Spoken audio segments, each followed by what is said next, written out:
ಕಸರಿ ಸ್ತೋತ್ರ. ಈಗ ನಾನು ಸಿಲುವೆಯಲ್ಲಿ ಹೇಳಿದೆ 7 ವಾಕ್ಯದಲ್ಲಿ ಮೊದಲನೇ ವಾಕ್ಯನ ಹೇಳಕ್ಕೆ ಬಂದಿದ್ದೀನಿ. ಅದು ತುಂಬಾ ಕಷ್ಟವಾದ ವಾಕ್ಯನೇ. ಅದು ಹೆಂಗಂದ್ರೆ ಸಂಶಯದೊಂದು ವಾಕ್ಯ. ನಾವೆಲ್ಲ ನಾವು ಇವಾಗ ಈ ವಾಕ್ಯ ನಾವು 7 ವಾಕ್ಯ ವರ್ಷ ಒಂದೊಂದು ವರ್ಷ ನಾವು ಅದನ್ನ ತಿರ್ಗಾ ನಾವು ಇಡ್ತಾನೆ ಬರ್ತೀವಿ. ಆದರೆ ಈ ವಾಕ್ಯನ ತಿಳ್ಕೊಂಡ ಮೇಲೆ ನಾವು ಏನು ಮಾಡ್ತೀವಿ ಅದೇನೆ. ಯಾಕಂದ್ರೆ ಚಿಕ್ಕ ಬರ್ತೀವಿ, ವಾಕ್ಯ ಹೇಳ್ತೀವಿ, ತಿರ್ಗಾ ಹೋಗ್ತೀವಿ ಅಷ್ಟೇ. ಆದರೆ ಈ ವಾಕ್ಯ ನಮ್ಗೆ ಏನು ಹೇಳ್ಕೊಟ್ಟಿದೆ, ಆ ವಾಕ್ಯ ಪ್ರಕಾರ ನಾವು ಯಾವ ಥರ ನಡಿಬೇಕಾದ್ರೆ ನಾವು ಏನು ಮಾಡಬೇಕಂತ ನಾವು ತಿಳ್ಕೊಳ್ಳೋದು ಮುಖ್ಯವಾದ ಕಾರ್ಯ. ಅದರಲ್ಲಿ ನನಗೆ ಈ ವಾಕ್ಯ ತುಂಬ ಇಷ್ಟವಾಯಿತು. ಆದರೆ ನನ್ನ ವಾಕ್ಯ ಯಾವಾಗಲೂ ಹೇಳಲ್ಲ, ಯಾಕೆಂದರೆ ನನಗೆ ಯಾವಾಗಲೂ ಪತ್ರ ಕೊಡಲ್ಲ, ಆದ್ಮೇಲೆ ಲಾಸ್ಟೇ ಕೊಡ್ತಾರೆ. ಲಾಸ್ಟೇ ಕೊಡಲ್ಲ, ಯಾಕಂದರೆ ಇವಾಗ 2 ಬಂದಿತ್ತು. ಈಗ ಸಂಶಯ ವಾಕ್ಯ ಯಾರಾದ್ರೂ ಓದ್ಬೋದಾ? ಲೂಕನು 23ನೇ ಅಧ್ಯಾಯ 34ನೇ ವಾಕ್ಯ. ಲೂಕನು 23ನೇ ಅಧ್ಯಾಯ 34ನೇ ವಾಕ್ಯ. ಆಗ ಯೇಸು ತಂದೆಯೇ ಅವರಿಗೆ ಕ್ಷಮಿಸು, ನಾವು ಏನು ಮಾಡುತ್ತೇವೆಂಬುದನ್ನು ಅರಿಯರು ಅಂದನು. ತಂದೆಯೇ ಇವರನ್ನ ಸಂಶಯ ಅಂತ ಹೇಳಿದ್ದಾರೆ. ಯಾರ ಹತ್ರ? ಯಾರ ಹತ್ರ ಹೇಳಿ? ತಂದೆ ಹತ್ರ. ಯಾರು ಹೇಳೋದು ಇವಾಗ? ಎಲ್ಲಿಂದ ಹೇಳ್ತಾ ಇದ್ದಾರೆ? ಸಿಲುವೆಯಲ್ಲಿ ಎತ್ತಾಡ್ತಾ ಇರುವಾಗ ಎಲ್ಲರೂ ಸೇರಿ ಅವನ್ನ ಚೆನ್ನಾಗಿ ಹೊಡೆದು ಅದರ ಬೇಡ ಹಾಕಿದ್ದಾರೆ. ಚಾಡಿ ಮೈರೆಲ್ಲ ಕಿತ್ತಿರಂತೆ, ಕೆನ್ನಕ್ಕೆ ಹೊಡಿದಿರಂತೆ, ರಕ್ತ ಸುಚ್ಚಿದರಂತೆ. ಹಂಗ ಮಾಡಿ ಅವ್ರನ್ನ ಸಿಲುವೆಗೆ ನೇತಾಡಿದ ಮೇಲೆ ಅಲ್ಲೇ ಇಟ್ಕೊಂಡು ಹೇಳ್ತಾ ಇದ್ದಾರೆ, ಪಾಪ ಅವ್ರಿಗೆ ಏನು ಗೊತ್ತಿಲ್ಲ ಅಂತ. ಹೊಡಿವಾಗ ಗೊತ್ತಿಲ್ವಾ ಜನರಿಗೆ? ಯಾಕಂದ್ರೆ ಇವ್ರು ಏನ್ ಹೇಳ್ತಾ ಇದ್ದಾರೆ, ಅವ್ರಿಗೇನು ಗೊತ್ತಿಲ್ಲದೆ ಮಾಡಿಬಿಟ್ಟಿದ್ದಾರೆ. ದೇವ್ರೇ, ತಂದೆಗೆ ಪಾಪ ಅವ್ರಿಗೇನು ಗೊತ್ತಿಲ್ಲ, ಅವ್ರನ್ನ ಸಂಶಯ ತೆಗಿತಾ ಇದ್ದಾರೆ. ನಾನೆಲ್ಲ ಕಲ್ತಲ್ಲಪ್ಪ, ನಾನು ತುಂಬಾ ಕೋಪ ಜಾಸ್ತಿ. ಆದ್ರೆ ಏಸಪ್ಪ ಈ ವಾಕ್ಯನ ಹೇಳಿ ಅದು ಬರ್ತಾರೆ ಹೇಳಿ ಎಲ್ಲ ನಾನು ಇಷ್ಟ ಕಟ್ಟ ಅದು ಯಾರ ಪತ್ರ ನಾನು ತಪ್ಪು ಮಾಡಿ ನನಗೆ ದಂಡನೆ ಬಂದರೆ ಪರವಾಗಿಲ್ಲ. ಆದ್ರೆ ಅವ್ರಿಗೇನು ತಪ್ಪು ಮಾಡಿಲ್ಲ, ನಾವು ಮಾಡಿದ ತಪ್ಪುಗೋಸ್ಕರ ಅವ್ರು ಸಲುವಾಗಿ ನೆತ್ತಾಡ್ತಾರೆ. ಹಂಗಿದ್ರೆ ಎಷ್ಟು ಕಷ್ಟ. ನಾನು ತಪ್ಪು ಮಾಡಿ ನಾನು ಶಿಕ್ಷೆ ಅನುಭವಿಸಿದ್ರೆ ಪರವಾಗಿಲ್ಲ, ತಪ್ಪು ಮಾಡಿದ್ದೀನಿ ಶಿಕ್ಷೆ ಕೊಟ್ಟಿದ್ದಾರೆ ಪರವಾಗಿಲ್ಲ ಅಂತ ಹೇಳ್ಬೋದು. ಆದ್ರೆ ನಾನು ಏನು ತಪ್ಪೇ ಮಾಡಿಲ್ಲ, ನಾವು ಮಾಡಿದ ತಪ್ಪುಗೋಸ್ಕರ ಅವ್ರಿಗೆ ಶಿಕ್ಷೆ. ಹಂಗೆ ಶಿಕ್ಷೆ ಅನುಭವಿಸುವಾಗ ಎಷ್ಟೊಂದು ಸುಮ್ಮನೆ ಒಂದು ಸುಚ್ಚಿದರೆ ನಮ್ಗೆ ನೋವಾಗುತ್ತದೆ.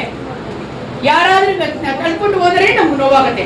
ಆದ್ರೆ ಇವರಿಗೆ ಮುಳ್ಳಿಂದ ಎಲ್ಲ ಸುಚ್ಚಿ ಚಾಟೆಯಿಂದ 158 ಮೇಲೆ ಜಾಸ್ತಿ ಆಯ್ತಂತ ಅವ್ರಿಗೆ ಎಷ್ಟು ನೋಡಿದೆ. ಅಷ್ಟು ಏಟು ತಿಂದು ರಕ್ತ ಸುತ್ತಾ ಇರುವಾಗ ಇವ್ರು ಹೇಳ್ತಾ ಇದ್ದಾರೆ, ಪಾಪ ಇವ್ರಿಗೇನು ಗೊತ್ತಿಲ್ಲ ಅಂತ. ಗೊತ್ತಿಲ್ಲದೆ ಹೊಡಿತಾರ? ಅವ್ರಿಗೆ ಏನು ಗೊತ್ತಿಲ್ಲ ಅದಕ್ಕೆ ನಾನು ನೆನೆಸ್ಕೊಂಡೆ. ಗೊತ್ತಿಲ್ಲದೆ ಯಾರೋ ಹೊಡಿತಾರ? ಇವ್ರು ಹೊಡಿಬೇಕಂತಾನೆ ಹೊಡಿತಾರೆ. ಯಾಕೆಂದ್ರೆ ಯೇಸು ಮೇಲೆ ಏನ್ ಕಂಪ್ಲೇಂಟ್ ಅಂದ್ರೆ ಹೇಳ್ತಾರೆ, ನಾನೇ ಕ್ರೈಸ್ತ, ನಾನೇ ಮೇಸಿಯಾ ಅಂತ ಹೇಳ್ಬಿಟ್ಟಿದ್ದಾರೆ. ಅದು ಕೋಪ ಎಲ್ಲರಿಗೂ. ಯಾಕಂದ್ರೆ ಮೇಸಿಯಾ ಅಂದ್ರೆ ಅವ್ರಿಗೆ ಇಷ್ಟ. ಮೇಸಿ ಅವ್ರಿಗೆ ಏನ್ ಹೇಳ್ತಾ ಇದ್ದಾರೆ ವಾಕ್ಯದಲ್ಲಿ ಓದಬೇಕಾಗಿಲ್ಲ. ನಾನು ಯೋಗನ 4ನೇ ಅಧ್ಯಾಯದಲ್ಲಿ ಅವ್ರು ಹೇಳ್ತಾ ಇದ್ದಾರೆ, 4ನೇ ಅಧ್ಯಾಯ 25ನೇ ವಾಕ್ಯದಲ್ಲಿ, ಯೋಗನ 4ನೇ ಅಧ್ಯಾಯ 25ನೇ ವಾಕ್ಯದಲ್ಲಿ ಒಂದು ಸ್ತ್ರೀಗೆ ಹೇಳ್ತಾ ಇದ್ದಾರೆ, ನಮಗೊಂದು ಮೇಸಿಯಾ ಬರ್ತಾರೆ, ನಮಗೆ ರಕ್ಷಣೆ ಕೊಡ್ತಾರೆ, ನಮ್ಮನ್ನು ಬಿಡುಗಡೆ ಮಾಡ್ತಾರೆ, ಪಾಪದಿಂದ ಶಾಪದಿಂದ ಬಿಡುಗಡೆ ಕೊಡ್ತಾರೆ ಅಂತ ನಮ್ಗೆ ಗೊತ್ತು. ಆದ್ರೆ ನೀವು ಮೇಸಿಯಾ ಅಂತ ಗೊತ್ತಿಲ್ಲ ಅವ್ರು ಹೇಳ್ತಾ ಇದ್ದಾರೆ. ಅವಳಿಗೆ ಆ ಅಮ್ಮ ಹೇಳ್ತಾ ಇದ್ದಾರೆ, ಯಾಕಂದ್ರೆ ಮೇಸಿಯಾ ಅಂತ ಅವ್ರು ಬರ್ತಾರೆ, ನಮಗೆಲ್ಲ ರಕ್ಷಣೆ ಕೊಡ್ತಾರೆ ಅಂತ ಎಲ್ಲರೂ ಗೊತ್ತಿತ್ತು. ಆದ್ರೆ ಈ ಸತ್ಯ ಏನ್ ಹೇಳಿದ್ರು, ನಾನೇ ಮೇಸಿಯಾ, ನಾನೇ ಕ್ರಿಸ್ತು, ನಾನೇ ನಿಮ್ಮೆಲ್ಲ ರಕ್ಷಣೆ ಕೊಡೋದು, ನಿಮ್ಮ ಪಾಪನ ಪರಿಹಾರ ಮಾಡಕ್ಕೆ ಬಂದಿದ್ದೀನಿ ಅಂತ ಅವ್ರಿಗೆ ಹೇಳಿದ್ರು ಕೂಡ ಇವ್ರು ಒಪ್ಕೊಳ್ತಾನೆ ಇಲ್ಲ. ಅದು ಹೆಂಗೆ? ನೀನೇ ಮೇಸಿ ಅಂತ ಹೇಳಿ ನಮ್ ದೇವ್ರ ಸಮವಾಗಿ ಮಾಡಿಬಿಟ್ಟಿದ್ಯಾ ನೀನು, ಅದೇಂಗೆ ನಮ್ ದೇವ್ರ ಸಮವಾಗ್ತೀಯ ಅಂತ ಹೇಳಿ ಅವ್ರು ಚೆನ್ನಾಗಿ ಹೊಡೆದ್ರು. ಅವಾಗ ಜೀಸಸ್ ಏನ್ ಹೇಳ್ತಾರೆ, ಪಾಪ ಇವ್ರು ಮೇಸಿಯಾ ಅಂತ ಗೊತ್ತೇ ಇಲ್ಲ, ನಾನೇ ಮೇಸಿಯಾ ಅಂತ ಗೊತ್ತಿದ್ರೆ ಇವ್ರು ನನ್ನನ್ನು ಹೊಡಿಯಲ್ಲ, ಆದ್ರೆ ಇವ್ರು ಗೊತ್ತಿಲ್ಲದೆ ಅವ್ರು ನನ್ನ ಹೊಡಿತಾ ಇದ್ದಾರೆ ಅಂತ ಹೇಳಿ ಅವ್ರಿಗೋಸ್ಕರ ತಗೊಂಡು ಹೇಳ್ತಾ ಇದ್ದಾರೆ. ಇನ್ನೊಂದ್ಸಲ ಅವಳಿಗೆ ಹೇಳ್ತಾ ಇದ್ದಾರೆ 1ನೇ ಅಧ್ಯಾಯ 41 ಕೂಡ ಇವ್ರಿಗೆ ಹೇಳ್ತಾ ಇದ್ದಾರೆ ಅವರು ಮೇಸ್ಯಾನೇ ಅಂತಾರೆ. ಆದ್ರೆ ಬೇರೆಯವರು ಮೇಸ್ಯ ಅಂದ್ರೆ ದೇವರು. ಈ ದೇವ್ರ ಅವರು ಕಡ್ಡಿ ಹುಟ್ಟಿದರು, ಅವಳ ಮನುಷ್ಯ ತಾನೆ, ಅದಕ್ಕೆ ದೇವರಾಗ್ತಾರೆ. ಯಾರು ಕಟ್ಟಾನೆ ಇಲ್ಲ. ಅದೇ ಇಂದ ಕೈ ಬಿಡಿ ಏನ್ ಹೇಳ್ತಾ ಇದ್ರೆ ಪಾಪ ಅವ್ರು ಗೊತ್ತಿಲ್ಲ ಅಂತ. ಅದು ಅವ್ರು ನನ್ನನ್ನ ದೇವರ ಸಮಕ್ಕೆ ಹಾಕ್ಬಿಟ್ಟಿದ್ದಾರೆ. ರಾಜ ಅದರ ಕಂಪ್ಲೇಂಟ್ ಏನು? ಇವ್ನು ಏನ್ ಕಂಪ್ಲೇಂಟ್ ಅಂದ್ರೆ ಇವನು ಮನುಷ್ಯ, ಆದ್ರೆ ಇವನೇನ್ ಮಾಡ್ತಾರೆ ನಮ್ ದೇವ್ರಿಗೆ ಸಮವಾಗಿ ಮಾಡಿದ್ದಾನೆ, ಅದಕ್ಕೆ ಹೊಡೆಯಬೇಕು, ಅದಕ್ಕೆ ಸಾಯಿಸ್ಬೇಕು ಅಂತ ಹೇಳ್ತಾ ಇದ್ದಾರೆ. ಆದ್ರೆ ನಾನು ನೆನೆಸ್ಕೊಂಡೆ, ಎಸಪ್ಪ ನಾವು ಮಾಡ್ಲಿಲ್ಲ, ಯಾವ ತಪ್ಪು ಇಲ್ಲದೆ ನೀವು ಶಿಕ್ಷೆ ಅನುಭವಿಸ್ತಾ ಇದ್ದಾರ, ಆದ್ರೆ ನಾನನ್ನಂಗೆ ಇರಕ್ಕಾಗಲ್ಲ ಎಸಪ್ಪ ಅಂತ ಕೇಳಿದೆ. ಒಂದು ಚಿಕ್ಕ ಸಂಭವನ ನನಗೆ ದೇವರು ಒಪ್ಪಿಕೊಟ್ಟು ಅದ್ರ ಸಂಭವವಾಗಿ ನಾನು ಈ ದಾರಿ ಒಳಗೆ ಬರಬೇಕು, ಏನೇ ಯಾರೇ ಕಷ್ಟಪಟ್ಟರು ಎಲ್ಲ ಸಂಶಯ ಬುದ್ಧಿ ಬರ್ಬೇಕಂತ. ಅಷ್ಟು ಬಂದಿಲ್ಲ ಅಂದ್ರೂ ನಾನು ಹೇಳ್ಬೇಕಲ್ಲ. ಒಂದ್ಸಲ ನಾವು ಹಿಂಗೆ ಮನೆಯಲ್ಲಿ ಇರುವಾಗ ಸಾಯಂಕಾಲ ಆದ್ರೆ ಇವ್ರು ಬರ್ತಾರೆ ಅಂತ ಕಾಯ್ಕೊಂಡಿರ್ತೀನಿ. 4:45 ಗಂಟೆಗೆ ಇವ್ರು ಬರ್ತಾರೆ ಅಂತ ರೋಡಿಗೆ ಹೋಗಿ ನಿಂತ್ಕೊಂಡು ಗೇಟ್ ಮನೆ ಕಾಂಪೌಂಡ್ ಆಚೆ ನಿಂತ್ಕೊಂಡು ಬರ್ತಾರೆ ಅಂತ ಕಾಯ್ಕೊಂಡಿದ್ದೆ. ಅಷ್ಟೊಂದು ಹುಡುಗ ಬಂದು ಒಂದು ವಯಸ್ಸು ಹುಡುಗ ಅವ್ನು ಬಂದ. ಒಂದು ಟಮಾರು ಗೇಟ್ನ ಸಕ್ಕದ ಹೊಡೆದು ಬಿಟ್ಟಿದ್ದಾನೆ. ಅವ್ರಿಗೆ ಯಾಕೆ ಕೋಪ ಬಂದರೆ, ಇಲ್ಲಿ ಒಂದು ಹಿಂದೂ ಮನೆ, ನಮ್ಮ ಮನೆ ಕ್ರಿಶ್ಚಿಯನ್, ಇಲ್ಲಿ ಮುಸ್ಲಿಂ ಮನೆ. ಆ ಅಮ್ಮ ಏನಾದ್ರು ತೊಂದರೆ ಆದರೆ ಕಷ್ಟ ಆದರೆ ನಮ್ಮ ಹತ್ರ ಪ್ರೇಯರ್ ಮಾಡ್ಕೊಂಡು ಹೋಗ್ತಾ ಇದ್ದಾರೆ. ಇವ್ರಿಗೆ ಏನಕ್ಕೆ ಕೋಪ? ನಮ್ಮ ಅಕ್ಕ ಯಾವಾಗಲೂ ಅವ್ರ ಕ್ರೈಸ್ತರ ಪ್ರೇಯರ್ ಮಾಡ್ಕೊ ಹೋಗ್ತಾರೆ. ಯಾಕೆ? ಅವ್ರು ಏನೋ ಮಾಯ ಮಾಡಿಬಿಟ್ಟಿದ್ದಾರೆ ಅಂತ ನನ್ನ ಮೇಲೆ ಆ ಎಬ್ಬರು ಕೋಪ. ನಾನೇ ಅವ್ರು ಏನಾದ್ರು ಮಾಡಿಬಿಡ್ಲಿ ಸುಮ್ಮನೆ. ಆದರೆ ಗೇಟ್ ಸಕ್ಕದಪ್ಪ, ಗೇಟ್ ಆಯ್ತು. ನಾರ್ಮಲ್ ಆಗಿ ನೀವು ಹೆಂಗೆ ಒಳ್ಳೆಯವಪ್ಪ, ಅದು ನಾನು ಅಷ್ಟು ಒಳ್ಳೆಯವಳಲ್ಲ, ನಾನು ಕೋಪ ಜಾಸ್ತಿ. ನಾನು ಕೋಪ ಸಕ್ಕನ್ನ ಹೊಡೆದ್ವೆ, ಅಷ್ಟು ಹೋಗ ಯಾವಾಗ ಮಾಡ್ತೀವಲ್ಲ ಅದು ನಾವು ಕೋಪ ಬಂತ ಅಟ್ಟದು ನಾಶವಾಗಿ ಹೋಗ್ಲಿ ಅಂತ ಬೈದೆ. ಅವಾಗ ಹೇಳಿದೆ, ಅವನು ನಾಶವಾಗಿ ಹೋದ್ರೆ ನಿನಗೆ ಏನು ಸಿಕ್ಕುತ್ತಂತ. ನನಗೆ ಕೋಪ ಏಸುತ್ತೆ ಕೋಪ. ಯಾಕಪ್ಪ ಅವನನ್ನ ಎಷ್ಟು ಉಳಿದಿದ್ದಾನೆ, ಏಟಾಯ್ತು, ನೋವಾಗ್ತು. ಅವನ್ನ ಭಯ ಅಂದ್ಬಿಟ್ಟು ನನ್ನನ್ನು ಹೇಳ್ತಿರಲ್ಲ ಅಂತ ನಾನದೇ ಸುಮ್ಮನೆ. ಅವನು ಯಾಕೆ ನೀನು ಯಾಕೆ ನಾಶ ಹೋಗಿ ಹೇಳ್ತೀಯ ಹೇಳ್ಬೇಡ. ಅದ್ರ ಕೋಪ ನನಗೆ ಒಳಗೆ ಹೋಗ್ಲಿ. ಕೋಪ ಬಂದರೆ ನಮ್ಗೆ ಏನಾದ್ರು ಮಾತು ಹೇಳಲೇಬೇಕಂತ ಇರ್ತದೆ. ಒಳಗೆ ಹೋಗ್ಲಿ ಅಂದೆ. ಅವ್ನು ತೊಲೆಗೆ ಹೋದ್ರೆ ಏನು ಮಾಡ್ತೀಯ ಅಂತ. ಅಯ್ಯೋ ಎಸಪ್ಪ ಅಂದೆ. ಒಂದು ಮಾತು ಅವ್ರು ನಾಶ ಹೋಗ್ತಾನೆ, ತೊಳೆದು ಹೋಗ್ತಾನೆ. ಆಮೇಲೆ ಅಕ್ಕ ಏನು ಮಾಡ್ತಾಳೆ, ಏನಂದ್ರೆ ಬಂದು ಆಂಟಿ ನಮ್ಮ ತಮ್ಮಗಾಯ್ತು ಪ್ರೇಯರ್ ಮಾಡಿರ್ತಾರೆ, ಎಸಪ್ಪ ಸರಿ ಮಾಡಿ ಅಂತ ಕೇಳ್ತೀಯ ನೀನು. ಓಹ್, ನೀನು ನಾಶವಾಗಿ ಹೋಗೋಣವಾಗ ಅವ್ರು ನಾಶ ಹೋಗ್ಬೇಕು, ನೀನು ಸರಿಯಾಗಿರ್ಬೇಕಾ ಅಂತ ಹೇಳುದು. ಓ ದೇವ್ರೇ ತಗೇಳಿ. ಅವಾಗ ನನಗೆ ತುಂಬ ಜಾಸ್ತಿ ಆಯ್ತು. ಒಂದು 20-25 ವರ್ಷಕ್ಕೆ ಬಂತೆ. ಒಂದೊಂದ್ಸಲ ನಾನು 25 ವರ್ಷ 40 ವರ್ಷಕ್ಕೆ ಆಯ್ತು. ಒಂದೊಂದು ಮಾತಿ ಹೇಳುವಾಗ ದೇವರು ಹೇಳಿ ಸುತ್ತಿ ಈ ಮಾತು ಬೇಡ, ಸರಿ ಮಾಡು ಚೇಂಜ್ ಮಾಡು ಹಿಂಗೆ ಹೇಳಿ ವಾಕ್ಯ ನಾನು ಏನೇ ಹೇಳಿದ್ರು ಎಸಪ್ಪ ಅಂತ ಸುಮ್ಮನೆ. ಆಮೇಲೆ ಹೇಳಿದ್ರು, ನೀನು ದೇವರೊಳಗೆ ಇದೆಯಾ, ನೀ ಪ್ರೇಯರ್ ಮಾಡ್ತೀಯಾ? ಅವಾಗ ನಾವು ಚರ್ಚಲ್ಲ, ನಾವು ಮಾಡಲೇ ಕ್ರಿಶ್ಚಿಯನ್ ಇರ್ತೀವಿ, ಚರ್ಚಿಗೆ ಹೋಗಿ ಬೇರೆ ಪ್ರೇಯರ್ ಮಾಡ್ತೀವಿ. ನಾಳೆ ದೇವ್ರ ಸೇವೆ ಬಂದರೆ ಏನು ಮಾಡ್ತೀಯಾ? ಅವಾಗ ಊರ್ಲೇನು ಯಾರು ಬೈದರೆ ಆತ ಹೋಗ್ಲಿ, ಅವ್ರು ಸತ್ತ ಹೋಗ್ಲಿ, ಮಾಡ್ರಿ ಹೇಳ್ಬಿಟ್ರೆ ಆಮೇಲೆ ಮಾಡ್ತಾರೆ. ಅಯ್ಯೋ ಆಂಟಿ ಪ್ರೇಯರ್ ಮಾಡಿ ಅವ್ರಿಗೆ ಹಂಗಾಯ್ತಂತ. ಆಮೇಲೆ ಎಸಪ್ಪ ಸರಿ ಮಾಡಿದ್ಯಾ? ಯಾಕೆ? ದೇವರಿಗೆ ಬರೋಕ್ಕೆ ಮುಂಚೆ, ದೇವರ ಸೇವೆ ಮಾಡೋಕ್ಕೆ ಮುಂಚೆ ಇದೆಲ್ಲ ಸರಿಪಡಿಸ್ಬೇಕಂತ. ಅವಾಗ ತುಂಬ ಕಷ್ಟಪಟ್ಟೆ. ಯಾಕೆಂದರೆ ಚಮಚೋದಲ್ಲ. ಈಗಲಿಗೆ ಹೇಳಿ ಚಿಕ್ಕ ಮಕ್ಕಳ ಹತ್ರ ಸಾರಿಗೆ ಹೇಳಿದ್ರೆ ನಾನು ಹೇಳಲ್ಲ ಅಂತಾರೆ. ಈಗ ಸರ್ ಅವ್ರು ತಪ್ಪು ಮಾಡಿರ್ತಾರೆ, ಸ್ವಲ್ಪ ಸಾರಿಗೆ ಹೇಳಮ್ಮ, ಸಾರಿಗೆ ಹೇಳಿದ್ರೆ ಹೇಳಲ್ಲ. ಯಾಕಂದರೆ ಅವ್ರಿಗೆ ಪ್ರೀತಿರ್ತಾರೆ ಹುಡುಗ ಮಕ್ಕಳಿಗೆ. ಆದರೆ ಇದನ್ನು ಸರಿಪಡಿಸಕ್ಕೆ ತುಂಬ ಕಷ್ಟಪಟ್ಟಿದ್ದೀನಿ. ಆದರೆ ದೇವರು ಈ ವಾಕ್ಯ ಮೂಲವಾಗಿ ನನಗೇನು ಹೇಳ್ಕೊಟ್ಟಿದ್ದಾರೆ ಅಂದರೆ ಎಲ್ಲ ನಾನು ಕ್ಷಮಿಸಲೇಬೇಕು ಅಂತ. ಯಾಕಂದರೆ ನಾನು ಬೇರೆಯವ್ರಿಗೆ ಕ್ಷಮಿಸ್ತಾ ಇದ್ದರೆ ನನ್ನ ಪಾಪವು ನಮಗೆ ಸಮರ್ಪಣೆ ಆಗುತ್ತದೆ. ನಾನು ಸುಮ್ಮನೆ ನಾನು ಹೇಳ್ತೇನೆ, ನಾನೆಲ್ಲರೂ ಹೇಳ್ತೀವಿ, ಒಂದೊಡೆ ನೀವೆಲ್ಲ ಸ್ವಲ್ಪ ಕಮ್ಮಿ ಪಾಪ ಮಾಡಿರ್ತೀರ, ಅದು ನಿಮ್ಗೇನು ಕಮ್ಮಿ ಇಲ್ಲ, ನಿಮ್ಗೆ ಇರಿಸಿ. ಆದರೆ ನನಗಲ್ಲ, ನಾನು ತುಂಬ ಪಾಪ ಮಾಡಿದ್ದೀನಿ, ಸಗಡೆ ಮಾಡಿದ್ದೀನಿ. ಅವಾಗ ನಾನು ನೆನೆಸ್ಕೊಳ್ಳೋದು ಅಷ್ಟೊಂದು ಪಾಪಗಳು, ನನಗೆ ಸಹಿಸ್ತಾ ಇರಲ್ಲ. ನಾನು ಏನು ಮಾಡಬೇಕು? ಈಗ ಯಾರು ನೋಡಿದ್ರೆ ಏನಂತಾರೆ ಬಿಡಿ, ಅವರು ಹೊಲಗ ಹಂಗೆ ಈ ತರ ಇಷ್ಟೊಂದು ತರ ನನಗೆ ಹೇಳ್ಕೊಟ್ಬಿಟ್ಟಿದ್ದಾರೆ. ಅವ್ರ ಪ್ರಪಂಚ ಅದು. ಏನಾದ್ರು ಹೇಳಿದ್ರೆ ಶ್ರೀ ಇಡೀ ಅದು ಅವ್ರ ಪ್ರಪಂಚ. ಅವ್ರು ಹಂಗೆ ಹೇಳ್ತಾರೆ, ನಮ್ಮ ಪ್ರಪಂಚ ಇಲ್ಲ. ಅಲ್ಲಿ ಮಾಡೋದ ನಮ್ಮ ಪ್ರಪಂಚ ಎಲ್ಲ ಅಲ್ಲಿದೆ, ಪರಲೋಕನೆ. ಅದು ಹೋಗೋ ತಂಗ ಈ ಕೋಡಾದ ನಾವು ಇರೋ ತಂಗ, ಜೀವನದ ಇರೋ ತಂಗ, ಈ ಪ್ರಪಂಚದಲ್ಲಿ ಇರೋ ತಂಗ ನಾನೇನ್ ಮಾಡ್ಬೇಕು? ಅಡ್ಜಸ್ಟ್ ಮಾಡ್ಕೊಂಡು ಹೋಗಿ ಪರವಾಗಿಲ್ಲ, ಹೋಗಿ ಪರವಾಗಿಲ್ಲ, ಸರಿ ಸರಿ ಸರಿ ಅಂತ ಹೇಳಿ ಹೋಗ್ಬೇಕಂತ ಹೇಳಿ ಈ ವಾಕ್ಯ ಮೂಲಕ ನನಗೆ ಪ್ರಾಕ್ಟೀಸನ್ನು ಹೇಳ್ಕೊಟ್ಟಿದ್ದಾರೆ. ಹಾಗಾದ್ರೆ ನಾವು ಈ ಪಾಠದಲ್ಲಿ ಕಲ್ತ್ಕೊಳ್ಬೇಕಾದ್ರೂ ಸಂಶೋಧನೆನ ಕಲ್ತ್ಕೋಬೇಕು. ಒಂದೊಂದು ವರ್ಷನೇ. ಆದರೆ ನಮ್ಮಲ್ಲಿ ನೀವು ಒಂದ್ಸಲ ಏನಿದೆ, ನಮ್ಮ ಚರ್ಚೆ ಕಾಲೇಜಿಗೆ ಓದ್ತಾ ಇರುವಾಗ ಒಂದು ಹುಡುಗಿ, ನಾವು ಹೋಗಿ ದೇವ್ರ ಬಗ್ಗೆ ಹೇಳಿ ಒಂದು ಹುಡುಗಿ ಮರಮಣಿ ಅಂತ ಅವಳು ಹೋಗಿ ದೇವರೊಳಗೆ ಬಂದ್ಬಿಟ್ಟಿದ್ದಾಳೆ. ಬಂದ ಮೇಲೆ ಏನ್ ಮಾಡ್ತಾಳೆ?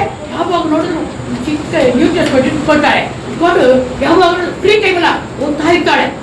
ಆಮೇಲೆ ಯಾರಾದ್ರೂ ನೋಡ್ತಾರೆ ಎಷ್ಟಪ್ಪ ಬಿಟ್ಟಿಗೆ ಹೇಳ್ತಾನೆ ಇರ್ತಾಳೆ. ನಾನು ಹೇಳಲ್ಲಪ್ಪ, ಅವ್ರು ಹೇಳ್ತಾನೆ ಇರ್ತಾಳೆ. ಅವಾಗ ನಮ್ಮ ಫ್ರೆಂಡ್ಸ್ ಎಲ್ಲ ಹೇಳಿದ್ರು, ನಮ್ಮ ಕಾಲೇಜ್, ಹೇ ನೀನೇನು ನಿನ್ನೆ ಮನೆ ಬಂದ್ಬಿಟ್ಟು ಬೈಕ್ ಓದ್ತಾ ಇದೆಯಾ? ಅವ್ರು ನೋಡು ಆವಾಗಿಂದ ಕೃಷ್ಣ ಇದೆ. ಅದಕ್ಕೆ ಆವಾಗಿಂದ ಕೃಷ್ಣ ಇದ್ದಾರೆ. ಅವ್ನು ಯಾರಿಗೂ ದೇವ್ರು ಹೇಳ್ತಾಳ? ಸುಮ್ಮನೆ ತಾನೆ ಇರ್ತಾಳೆ. ನೀನು ಸುಮ್ಮನೆ ಇರ್ಬೇಕಂತ ಅಂತ ಹೇಳುದು. ಅದಕ್ಕೆ ಅವ್ರು ಏನು ಹೇಳಿದ್ರು, ನಾನು ನೋಡಿದ್ಯಾ, ನಾನು ಹೇಳಲ್ಲ ಅಂತ ನಾನು ಹೆಮ್ಮೆ ಪಡ್ಕೊಂಡೆ.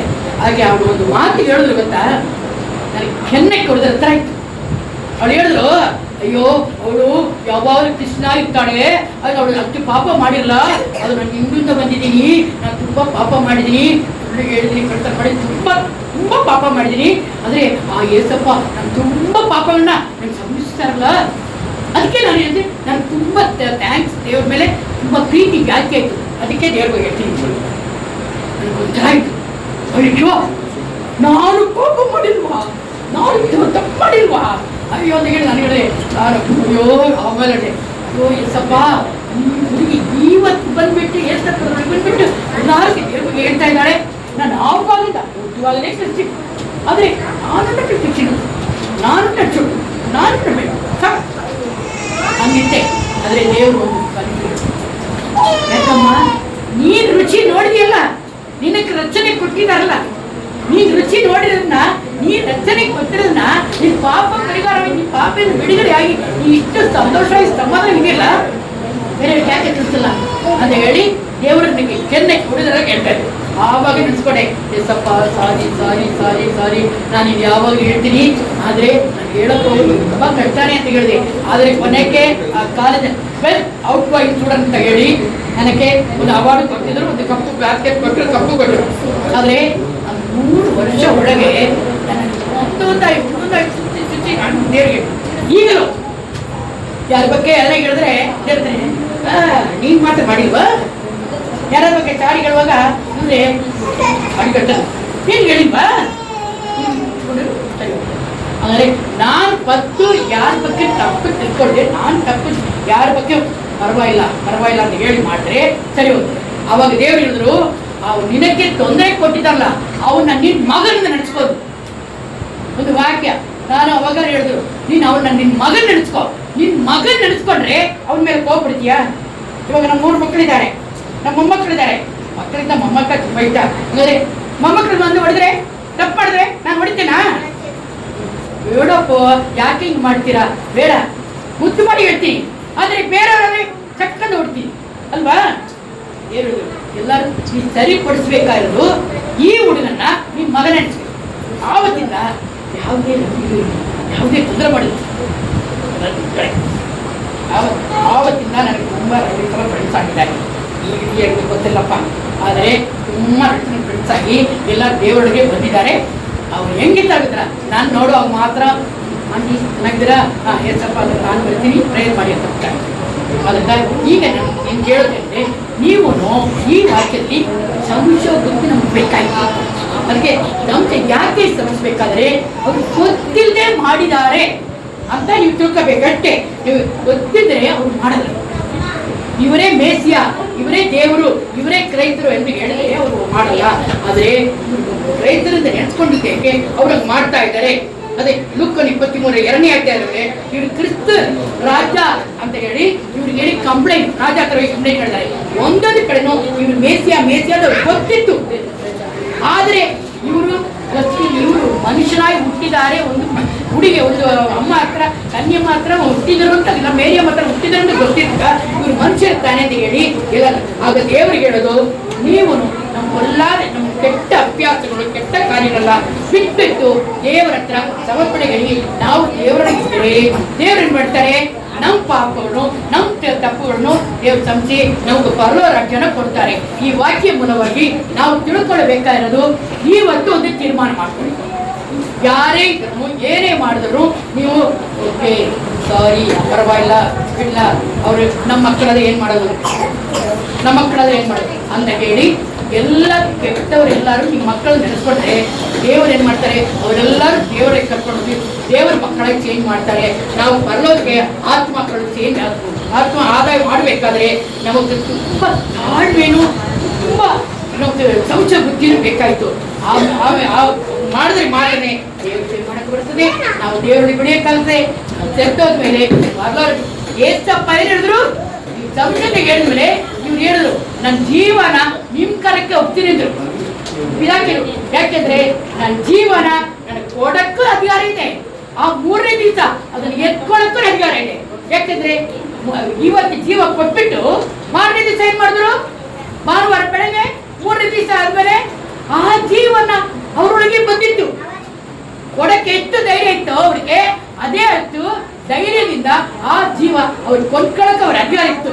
ಅದೇ ತರ ನಾವು ಕೂಡ ನಾವು ಇವಾಗ ಚಮಚಿಬಿಟ್ಟು ದೇವರ ಹತ್ರ ಏಸಪ್ಪ ನನ್ನ ಜೀವ ನಿಮ್ ಕೈಲಿದೆ ಅಂತ ನಾವು ಹೇಳ್ಕೊಟ್ರೆ ದೇವ್ರು ಏನ್ ಮಾಡ್ತಾರೆ, ನಾವು ಸೆತ್ತೋದ ಮೇಲೆ ಆ ಜೀವನ ನಮ್ಗೆ ಸಹವೇ ಇರಲ್ಲ, ನಿದ್ದೆ ಮಾಡ್ತೀವಿ ಅಷ್ಟೇ. ನೀವೆಲ್ಲ ಕೇಳಿದ್ದೀರಾ, ಹೇಳ್ತಾರೆ ಕ್ರಿಶ್ಚಿಯನ್ ಸತ್ತೋದ ಏನ್ ಹೇಳ್ತಾರೆ, ನಿದ್ದೆ ಮಾಡ್ತಾರೆ.